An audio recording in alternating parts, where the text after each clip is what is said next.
Mis queridos espectadores que me están viendo en este momento, me duele el corazón comenzar esta conversación. La semana pasada, el médico me dijo que mi tiempo es más corto que un vestido de verano. Cáncer de páncreas, etapa 4. No veré el próximo verano, dijo con esa cara que ponen los médicos cuando no queda esperanza.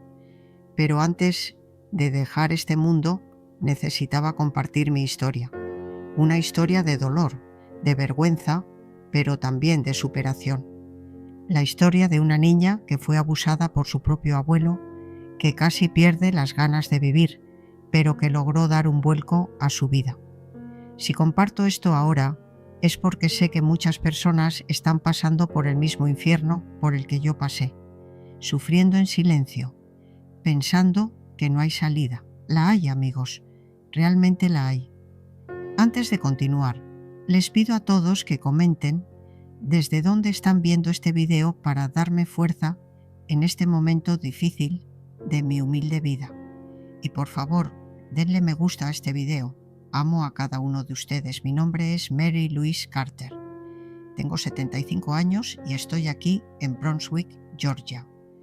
Todos me conocen como la enfermera Mary del Hospital Memorial. No es que sea una enfermera titulada ahora, estoy jubilada. Fui enfermera de planta la mayor parte de mi vida. Aprendí en la práctica cómo aconsejar a las personas sobre medicinas para el dolor de cabeza, remedios para el estómago, ungüentos para las heridas. Irónico que ahora no toda la medicina del mundo pueda salvarme. Nací en una casa sencilla en Willow Creek, a unas 5 millas del pueblo. Una choza de madera, piso de tierra, un techo que te permitía ver las estrellas en las noches despejadas. Éramos yo, mi madre Sheila, mi abuela Antonia, que apenas podía salir de la cama debido a sus piernas hinchadas que ya no podían sostener su cuerpo, y mi abuelo Gerald, que era el hombre de la casa desde que mi padre salió a comprar cigarrillos y nunca regresó. La verdad es que mi padre ni siquiera me conoció. Desapareció cuando se enteró de que mi madre estaba embarazada. Ella tenía 15 años, él tenía 20 y tantos y la responsabilidad no era su fuerte. Mi madre regresó a la casa de sus padres con la cabeza gacha, llevando en su vientre la vergüenza que en aquellos días traía tener un hijo sin un marido. Mi abuelo Gerald nunca la dejó olvidar ese pecado. Era un hombre alto y robusto, con cejas gruesas que se unían cuando se enojaba, lo que ocurría prácticamente todos los días. Trabajaba en la fábrica de papel desde el amanecer hasta el anochecer. Llegaba a casa oliendo a sudor agrio, pulpa de madera y whisky barato. Tú eres la que abrió las piernas al primer hombre que apareció.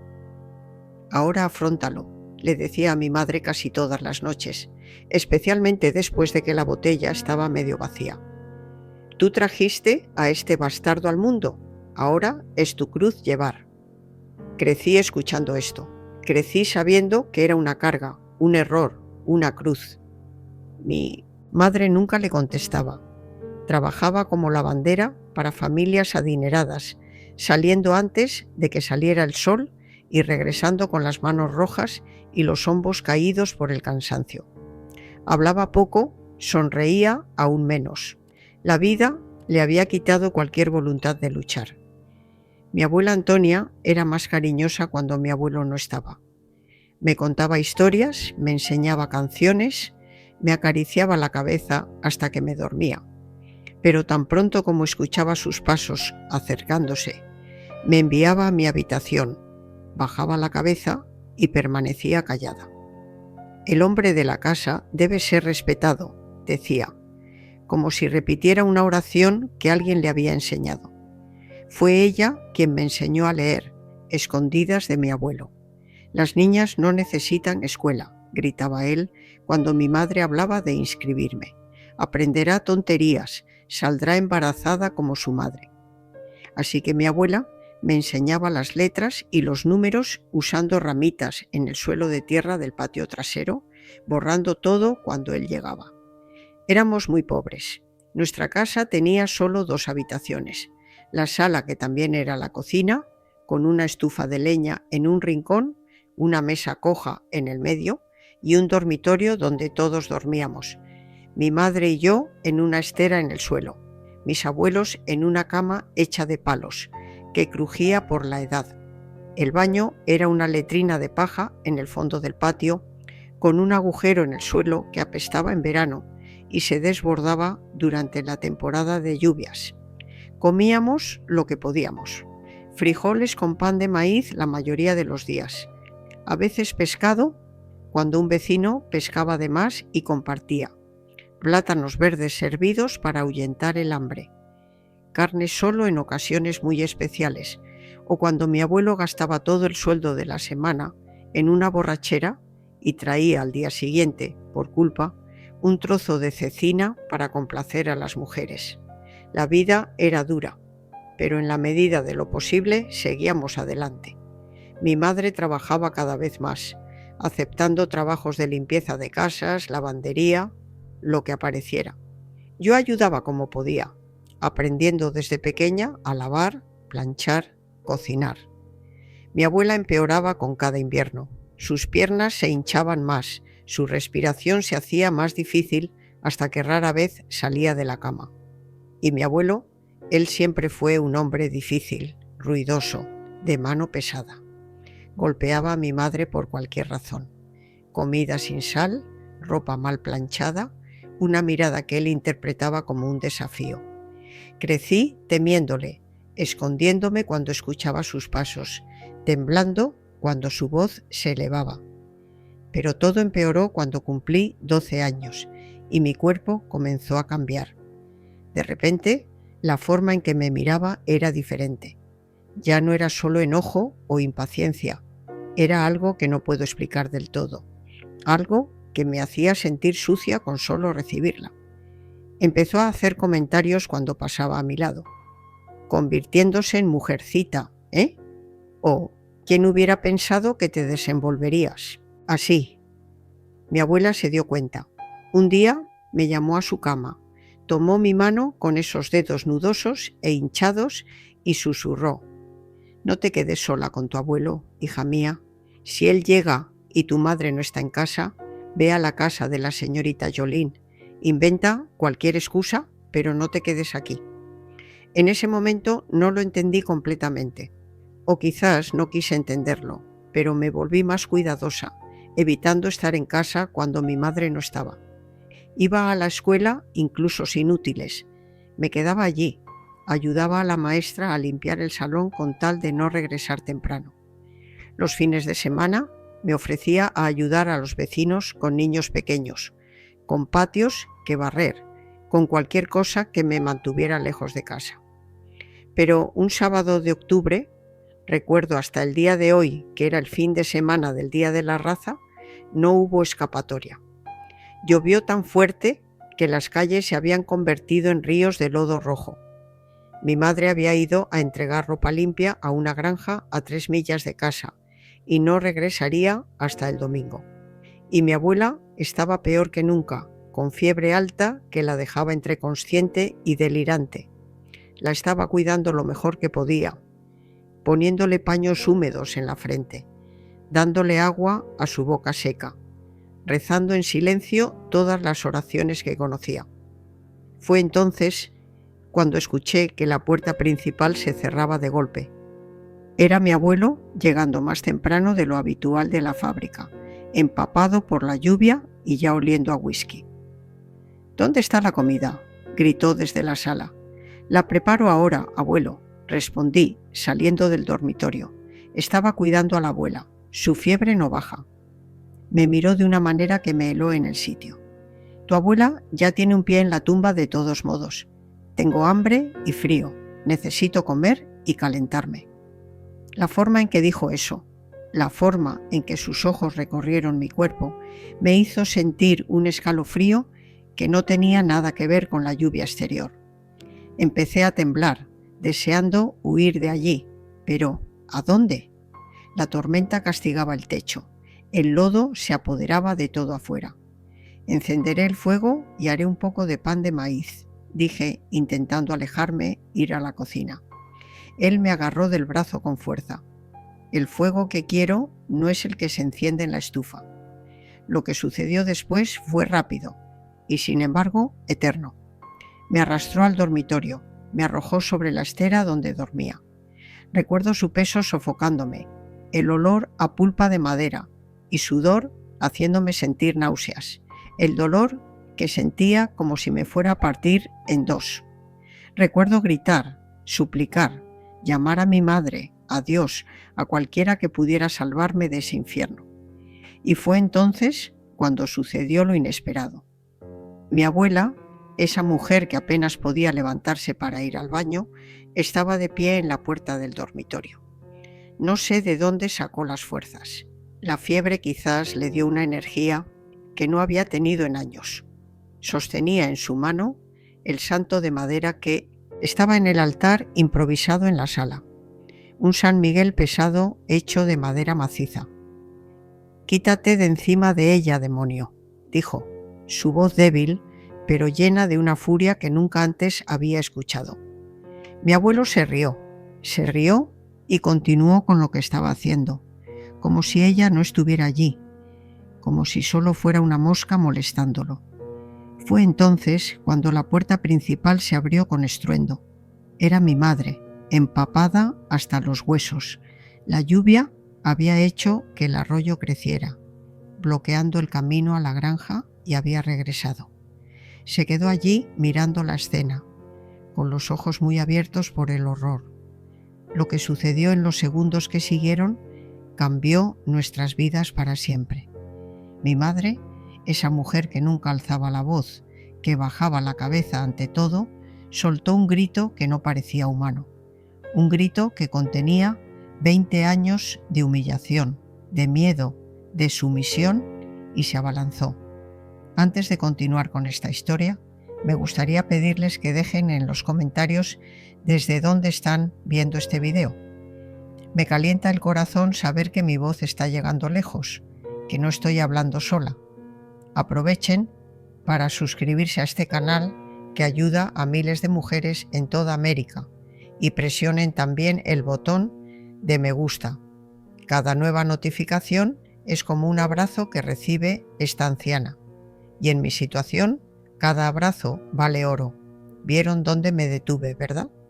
Con mi madre cargando como una leona, protegiendo a su cría. Nunca olvidaré lo que sucedió después. Ella saltó sobre la espalda de mi abuelo con una fuerza que no parecía suya. Esa mujer delgada que pasaba sus días fregando ropa en tablas de lavar. Clavó sus uñas en su cuello, sacando sangre. Él me soltó inmediatamente, intentando deshacerse de ella, maldiciendo, echando espuma por la rabia. «¡Bruja, suéltame!», gritaba, girando como un toro enfadado, intentando lanzar a mi madre de su espalda. Yo me arrastré hasta el rincón, juntando los restos de mi ropa rasgada para cubrirme, con todo el cuerpo dolorido. Vi cuando mi abuelo logró arrojar a mi madre contra la pared. Golpeó fuerte, cayó al suelo, pero pronto se levantó. Había un destello en sus ojos que nunca había visto antes. Ya no era miedo, era una furia que venía de otro lugar. Mi abuela, todavía sosteniendo el San Miguel de madera, estaba cerca de la puerta. Mi abuelo no la vio allí. Se volvió hacia mi madre, ya con el cinturón en la mano. «Ahora verás lo que le pasa a una mujer que se mete donde no debe». Fue entonces cuando mi abuela, esa anciana enferma que apenas podía caminar, golpeó la estatua del santo en su cabeza con una fuerza que solo podía haber venido de Dios. El sonido fue horrible, un crujido seco, como cuando rompes una rama gruesa de árbol. Mi abuelo se quedó quieto por un segundo, como si no hubiera entendido lo que había pasado. Luego se desplomó de lado como un árbol talado, derribando la mesa en su caída. Cayó un silencio que parecía no tener fin. Solo se escuchaba la lluvia golpeando el techo y nuestra respiración entrecortada. Nosotras tres, yo, mi madre y mi abuela, mirando el cuerpo de mi abuelo tendido en el suelo, un hilo de sangre corriendo desde su cabeza y mezclándose con el polvo en el piso de tierra. ¿Está muerto? Fue todo lo que pude preguntar, con una voz que apenas salía. Mi madre se acercó a él lentamente, como quien se acerca a una serpiente que podría estar fingiendo estar muerta. Se arrodilló, puso su mano en su cuello, sintiendo el pulso. Luego se volvió hacia nosotras. Su rostro era una mezcla de horror y alivio. Todavía respira, pero está mal. Mi abuela dejó caer el santo al suelo. Sus piernas, ya débiles normalmente, parecían haber perdido toda la fuerza. Se deslizó por la pared hasta quedar sentada en el suelo. Si se recupera, nos matará a las 3, dijo, con una voz más firme de la que jamás había escuchado. Sheila, sabes lo que hay que hacer. Las dos se miraron durante lo que pareció una eternidad. Algo pasó entre ellas en esa mirada. Un entendimiento silencioso, una decisión que no necesitaba palabras. Mi madre asintió, respiró hondo y se volvió hacia mí. Ve a la casa de la señorita Jolene. Di que tienes miedo de la tormenta, que te pedimos que te quedes allí esta noche. No cuentes nada de lo que pasó aquí. Si preguntan por tu abuelo, di que se fue antes de que la lluvia se pusiera fuerte y no ha regresado todavía. Pero mamá, ¿y tú y la abuela? ¿Qué van a hacer? Cuanto menos sepas, mejor. Será mejor para todos. Ve, hija, confía en tu madre. Miré a mi abuela, buscando alguna señal de que debía quedarme. Pero ella asintió, diciéndome que obedeciera a mi madre. Salí corriendo bajo la lluvia, sin importarme el lodo, el agua que me empapaba hasta los huesos. Corrí como si el diablo me persiguiera. En cierto modo, así era. La señorita Jolene era nuestra vecina más cercana, lo que aún significaba un buen trecho a pie. Cuando llegué a su puerta, goteaba agua, temblando. No sé si de frío, de miedo o del dolor que palpitaba entre mis piernas. Dios tenga misericordia, niña. ¿Qué pasó? Conté la historia que mi madre había inventado, que tenía miedo de la tormenta, que la casa se estaba inundando por el techo, que me habían enviado allí. La señorita Jolene no preguntó nada más. Me dio ropa seca de su hija, una chica que ya se había casado y se había mudado, y un tazón caliente de sopa de pollo con bolas de masa. Luego me acostó en una estera cerca de la estufa de leña, donde aún calentaban las brasas. No pude dormir bien esa noche. Cada vez que cerraba los ojos, sentía el peso de mi abuelo, su olor, el dolor. Veía a San Miguel golpeando su cabeza, la sangre en el suelo. Me preguntaba qué habrían hecho mi madre y mi abuela después de que me fui. Si él se había despertado, si las había matado, si ellas...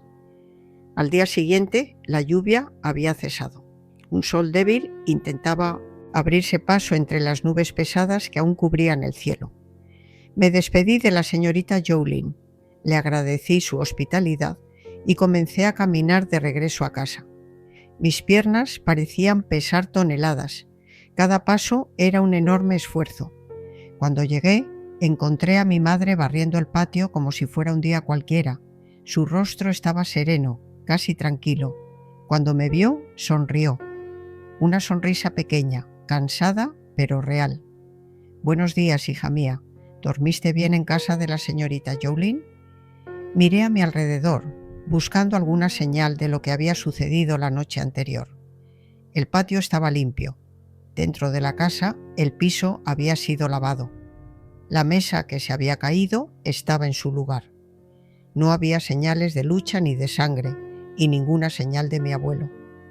¿Dónde está?, pregunté, sin el valor suficiente para decir su nombre. Tu abuelo se fue, se marchó, no va a volver. La forma en que lo dijo, firme, definitiva, me hizo entender que no debía hacer más preguntas, al menos no allí, no en ese momento. Entré en la casa con cierta desconfianza, encontrando extraña toda esa calma. Mi abuela estaba en la cama, como siempre, sus manos temblorosas sosteniendo un rosario. Cuando me vio, me hizo señas para que me acercara. Mi nieta, susurró, nadie volverá a lastimarte en esta casa, nunca más.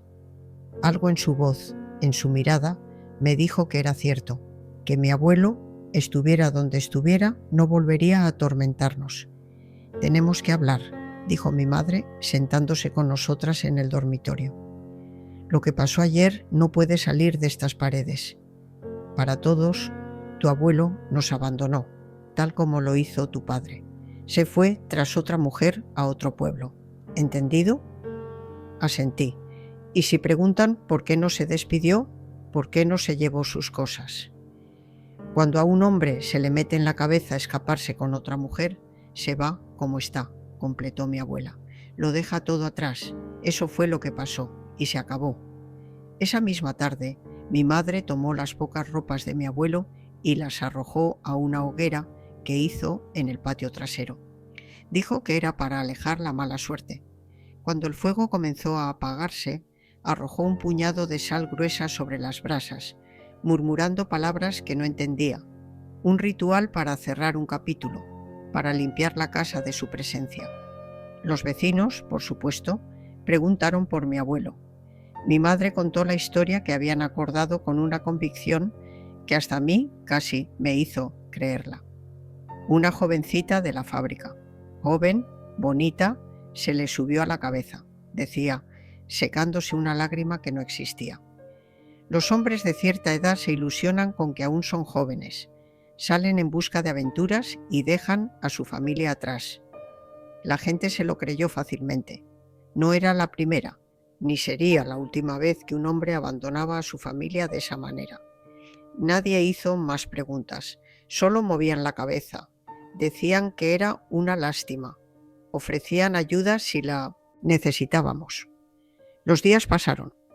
La ausencia de mi abuelo, lejos de ser extrañada, trajo una paz que nunca habíamos conocido. No había más gritos, ni bofetadas, ni miedo constante. La casa, aunque pequeña y pobre, parecía más grande, más brillante, como si una sombra hubiera sido removida de cada rincón. Por primera vez en mi vida, vi a mi madre tararear mientras lavaba la ropa. Vi a mi abuela sonreír sin tener que esconderlo. En cuanto a mí, las heridas de mi cuerpo sanaron gradualmente. Las del alma, bueno, esas tomarían mucho más tiempo. Me despertaba en medio de la noche gritando, sintiendo su peso sobre mí. Tenía miedo cuando los hombres se acercaban demasiado. Ya no podía visitar a vecinos donde estuviera presente el marido. Cualquier olor a whisky me daba náuseas. Mi madre se dio cuenta. Una noche, después de que terminamos de limpiar la cocina, después de la cena, se sentó conmigo al borde de la cama. «Hija, tenemos que hablar de lo que pasó. Sé que es difícil, que duele recordar, pero guardarte esto te carcomerá por dentro como las termitas carcomen la madera. Lenta, silenciosamente, hasta que un día todo se derrumba». Esa noche, por primera vez, lloré de verdad por lo que había sucedido. Ya no eran lágrimas silenciosas de miedo o vergüenza, sino un llanto fuerte, desesperado, que salía de lo más profundo. Mi madre me abrazó con fuerza. Dejé que empapara su hombro. Dejé que soltara todo lo que estaba reprimido. «No fue tu culpa», repitió como una oración. «No fue tu culpa. Él era el monstruo, no tú». Después del llanto vino una especie de calma, como después de una tormenta, cuando el cielo aún está nublado, pero la lluvia ha cesado y puedes ver un pequeño pedazo de cielo azul entre las nubes. «¿Qué pasó con él?», pregunté al fin. «¿De verdad?». Mi madre dudó un momento, sus ojos fijos en algún punto de la pared.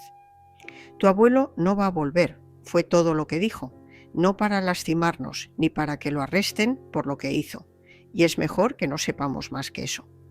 Más tarde, mucho más tarde, años después, cuando ya era adulta, mi abuela me contó la verdad en una noche de fiebre alta en la que creía que iba a morir.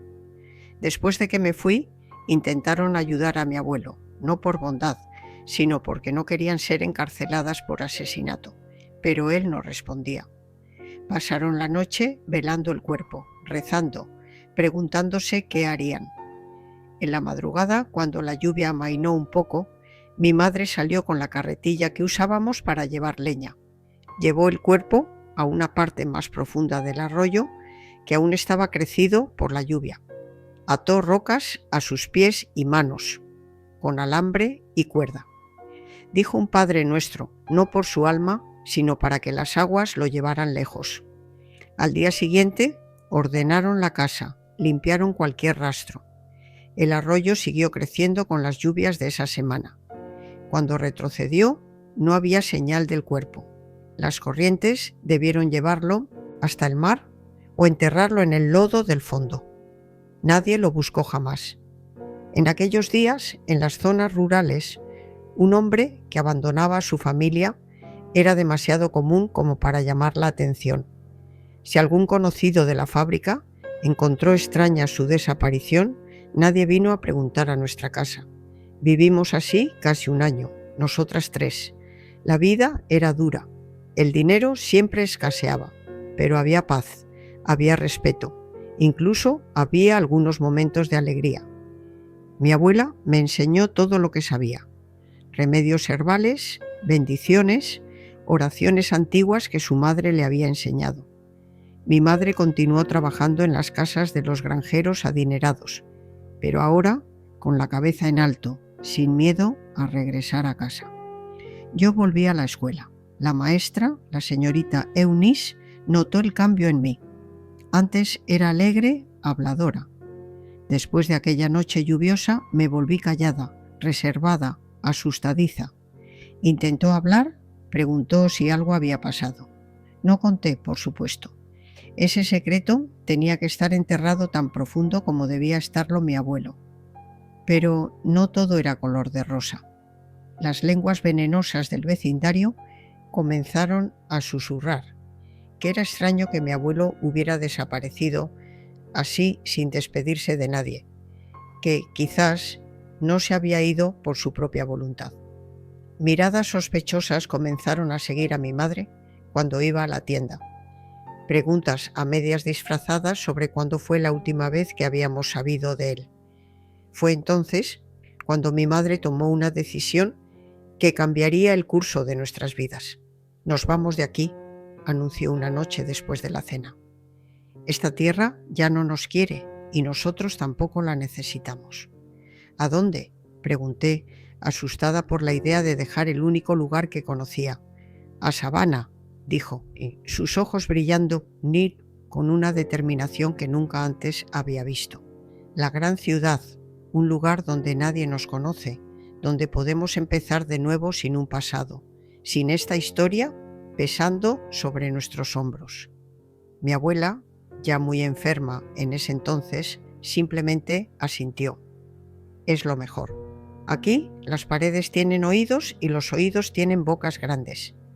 Y así, en una mañana de marzo de 1964, lo recuerdo hasta el día de hoy, porque fue justo cuando Lyndon Johnson firmó la Ley de Derechos Civiles. Tomamos lo poco que teníamos: ropa vieja, ollas, el colchón de mi abuela, la imagen de la Virgen María que había recibido en su bautismo. Todo lo que cabía en un carro prestado, que un vecino más amable nos ayudó a llevar a la estación de autobuses del pueblo. Dejamos atrás la choza de madera, el patio donde había jugado de niña, el manzano cargado de frutas en el patio trasero. Dejamos a los vecinos curiosos, las preguntas sin respuesta, los susurros malintencionados. Dejamos el arroyo que se había llevado a mi abuelo y con él aquella noche de horror. En la estación de autobuses mi madre compró 3 boletos de ida a Savannah. Cuando el autobús comenzó a alejarse, miré por la ventana polvorienta. Vi a Willow Creek haciéndose más pequeño en la distancia, las casas de madera fundiéndose con la tierra. Sentí una opresión en el pecho, una mezcla de alivio y miedo a lo desconocido. «No mires atrás, hija mía», susurró mi madre tomándome la mano. «Lo pasado, pasado está. De ahora en adelante, solo mira hacia adelante». En ese momento, cruzando la puerta oxidada que marcaba el límite de la propiedad, no sabía lo que nos esperaba. No sabía que la vida en la ciudad sería tan diferente, tan difícil, y al mismo tiempo llena de posibilidades que ni siquiera soñaba que existieran. No sabía que mi abuela no sobreviviría más que unos pocos meses en esa nueva vida. No sabía que estaba dejando atrás no solo un lugar, sino una versión de mí misma. La niña inocente que murió esa noche lluviosa, dando paso a otra marcada por el dolor, pero también por la fuerza que solo llega después de sobrevivir a lo imposible.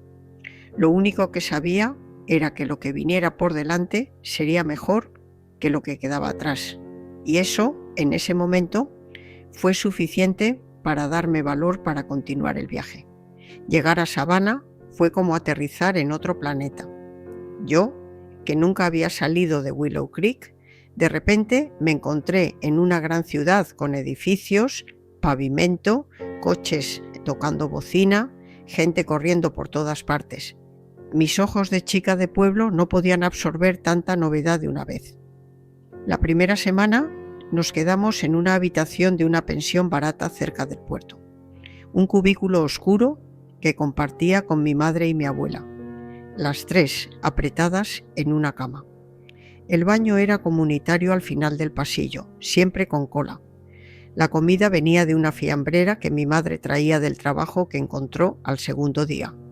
Un trabajo de limpieza en una casa familiar del distrito histórico, donde vivían los ricos de la ciudad. Mi abuela empeoró con la mudanza. El aire húmedo de la ciudad mezclado con la contaminación de los coches y el humo de las fábricas castigaba sus pulmones ya débiles. Tosía día y noche, sin poder dormir. El reumatismo atacó con fuerza, hinchando aún más sus articulaciones ya deformadas. «No se preocupen por mí», decía cuando notaba nuestra preocupación. «He vivido lo que tenía que vivir. Los ayudé a salir de ese infierno. Ahora puedo descansar en paz». Aunque enferma, fue ella quien me enseñó a sobrevivir en la gran ciudad. Cómo tomar el autobús sin que me estafaran con el cambio. Cómo reconocer a los tipos peligrosos que merodeaban en las esquinas. Cómo estirar el poco dinero que teníamos comprando al final del mercado cuando bajaban los precios. Mientras mi madre trabajaba, yo cuidaba a mi abuela y buscaba trabajo. No fue fácil. Solo tenía 13 años. No tenía educación oficial ni experiencia. Las puertas se cerraban tan pronto como me miraban. Una chica flaca del campo, con un acento marcado y la ropa remendada. 3 meses. Después de llegar a Savannah, logramos alquilar una choza en un barrio pobre al este de la ciudad. Era pequeña, pero al menos era nuestra, sin vecinos al otro lado de la pared, sin cola para el baño. Mi madre había ascendido en la casa donde trabajaba, de limpiadora a cocinera. Ganaba un poco mejor, traía sobras que el patrón permitía, a veces incluso ropa usada que me quedaba. Fue durante este tiempo que conocí a la señora Carmen, nuestra vecina de la derecha, una señora negra de unos 50 años, viuda que vendía pasteles de batata en el paseo marítimo.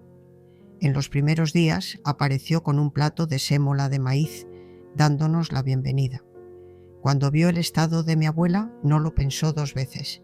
«Esta señora necesita un té de hojas de zarzamora con miel de tu pelo. Lo traeré de mi casa». El té no curó a mi abuela. En ese punto nada lo haría, pero aliviaba la tos, daba un poco de consuelo. La señora Carmen empezó a venir todos los días, trayendo hierbas, oraciones, cariño. Era comadrona en su tiempo libre. Conocía remedios para todo. Lo que los médicos hacen con un escalpelo, yo lo hago con mis manos y mis plantas, decía con orgullo. Cuando le conté vagamente lo que había pasado en el campo, sin entrar en detalles sobre lo que mi abuelo había hecho o cómo se había ido, la señora Carmen me apretó la mano con fuerza. «La mujer no nació para ser un saco de boxeo de ningún hombre. Tu madre y tu abuela hicieron lo que tenían que hacer. Ahora es momento de mirar hacia adelante y reconstruir». Fue ella quien me consiguió mi primer trabajo.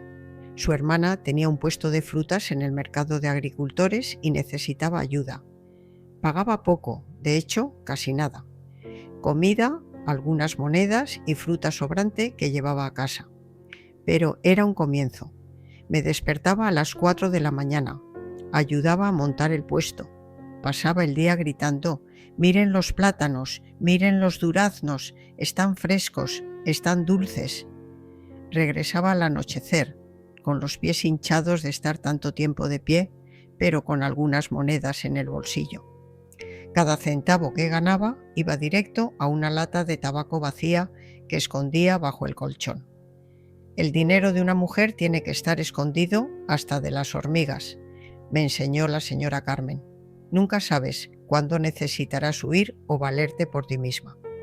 Mi abuela murió en el otoño de 1965. Fue una muerte tranquila, como si se hubiera quedado dormida. No hubo sufrimiento, no hubo dolor. Se fue con una sonrisa en los labios, como si estuviera viendo algo hermoso que nosotras no podíamos ver. La enterramos en un cementerio público de Sabana, una tumba sencilla con una cruz de madera. No hubo lápida, no teníamos dinero para eso. Solo pusimos su nombre, Antonia, y las fechas. Mi madre lloró mucho, yo también, pero no era un llanto de desesperación, sino de agradecimiento. Agradecimiento por su coraje, por su fuerza, por haber levantado un santo y haber cambiado el destino de nuestra familia. Después de su muerte, la casa parecía más vacía, más silenciosa, pero seguimos adelante, mi madre y yo, trabajando, ahorrando, sobreviviendo. En el puesto de frutas conocí a una mujer que cambiaría mi vida, la señora Eleanor, una enfermera del hospital de la ciudad. Venía todos los sábados a comprar frutas para su familia. Siempre elegía las mejores manzanas, las más rojas, las más firmes. Un día me vio leyendo un libro que había encontrado en la basura. Era un libro viejo de anatomía, con páginas arrancadas, pero yo lo devoraba como si fuera un tesoro. ¿Te gusta leer?, preguntó, sorprendida. Sí, señora. Mi abuela me enseñó. Dijo que el conocimiento es la única cosa que nadie puede quitarte. La señora Eleanor sonrió. ¿Y te interesa la medicina? Me interesa ayudar a las personas. Me interesa que nadie más sufra como sufrió mi abuela. La conversación continuó. Le conté que ayudaba a la señora Carmen con sus remedios, que aprendía sobre hierbas, que sabía hacer vendajes, que no me asustaba la sangre. El hospital necesita voluntarias, dijo al final. No pagan, pero aprendes. Si te interesa, habla conmigo el próximo sábado. No tuve que pensarlo 2 veces. El sábado siguiente estaba allí con mi mejor ropa, que no era gran cosa, pero estaba limpia y planchada. La señora Eleanor me llevó al hospital, un edificio enorme que me parecía un palacio. Había olor a desinfectante, a comida de hospital, a enfermedad. Me presentó a la enfermera jefe, una mujer seria con uniforme blanco impecable. Esta es la chica de la que te hablé, Eleanor. Dice que quiere ser voluntaria. La enfermera jefe me miró de arriba abajo.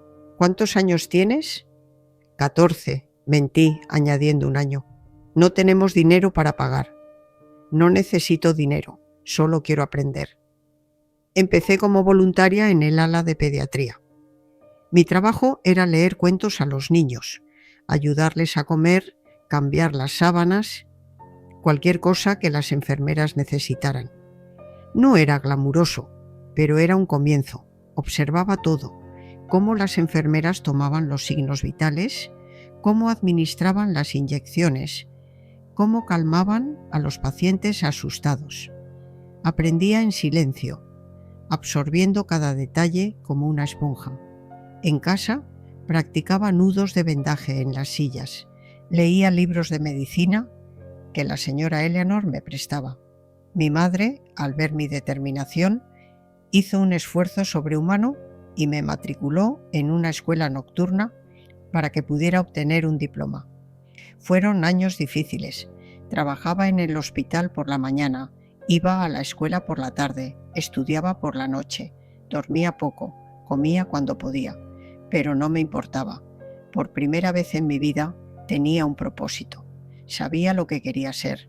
una enfermera titulada, no una voluntaria, no una ayudante, sino una enfermera de verdad con uniforme blanco y un diploma en la pared. Mi madre me apoyó en todo. Estudia, hija, estudia para que nunca tengas que depender de un hombre, para que nunca tengas que quedarte en un lugar donde no te quieren por miedo a no tener a dónde ir. Sus palabras se convirtieron en mi lema. Mientras tanto, la vida en la ciudad seguía su curso. Conocí a un chico, Robert, en la escuela nocturna. Era amable, tranquilo, quería ser electricista. Salimos un par de veces, al cine, a tomar un helado. Pero cada vez que intentaba acercarse, que me tocaba el brazo, que me daba un beso de buenas noches, me ponía rígida. El fantasma de mi abuelo todavía estaba allí, acechando en los rincones de mi mente, recordándome que el contacto masculino era sinónimo de dolor, de vergüenza, de miedo. Robert intentó entender, fue paciente, pero al final se rindió. No puedo estar con alguien que siempre tiene un pie fuera de la relación, Mary. Siento que te asusto. No lo culpé. Sabía que el problema era mío. Decidí entonces concentrarme en mi carrera. El amor podría esperar.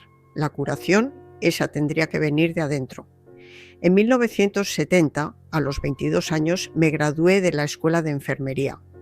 Fue el día más feliz de mi vida hasta entonces. Mi madre estaba en la primera fila llorando de orgullo. La señora Carmen estaba a su lado con un ramo de flores silvestres. La señora Eleanor, ya jubilada, me abrazó con fuerza. Lo lograste, niña, lo lograste. Conseguí un trabajo como enfermera de planta en el mismo hospital donde había sido voluntaria. El sueldo no era gran cosa, pero era suficiente para que mi madre dejara de trabajar en las casas de los ricos. Alquilamos un apartamento un poco mejor, con agua caliente y calefacción. Compramos muebles usados, pero eran nuestros. Por primera vez teníamos una vida estable, segura. Trabajé como enfermera durante 43 años. Atendí a miles de pacientes. Vi nacer bebés, vi a personas morir, vi milagros, vi tragedias. En cada paciente veía un poco de mí misma, de mi abuela, de mi madre. Aprendí que el dolor no discrimina, que la enfermedad no entiende de raza, clase o género. Y aprendí que la compasión, un oído atento, una mano que sostiene, puede ser tan poderosa como la medicina más avanzada. Conocí a mi esposo, Thomas, en el hospital. Era un paciente, se había roto la pierna en una obra. No fue un flechazo, no fue romance de película, fue lento, gradual. Él era paciente, comprensivo, sabía mi historia, se la había contado después de que empezamos a salir. No se alejó, al contrario, dijo, tomaremos el tiempo que necesites. Yo no soy él y nunca seré como él. Tomó años, terapia, muchas lágrimas y conversaciones, pero lentamente, brick by brick, derribé el muro que había construido alrededor de mi corazón. Nos casamos en 1975. Tuvimos 2 hijos, un niño y una niña. Le enseñé a mis hijos, desde pequeños, a respetar a las mujeres, a nunca usar la violencia, a que el verdadero poder de un hombre está en proteger, no en oprimir. Mi madre vivió lo suficiente para ver a sus nietos crecer. Murió en paz, en su cama, rodeada de amor.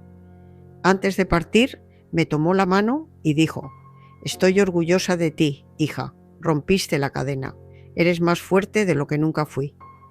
Ahora, al final de mi vida, con el cáncer devorando mi páncreas, miro hacia atrás y veo un viaje largo y doloroso, pero también un viaje de superación. De una niña abusada en una choza de madera a una mujer que construyó una vida con significado.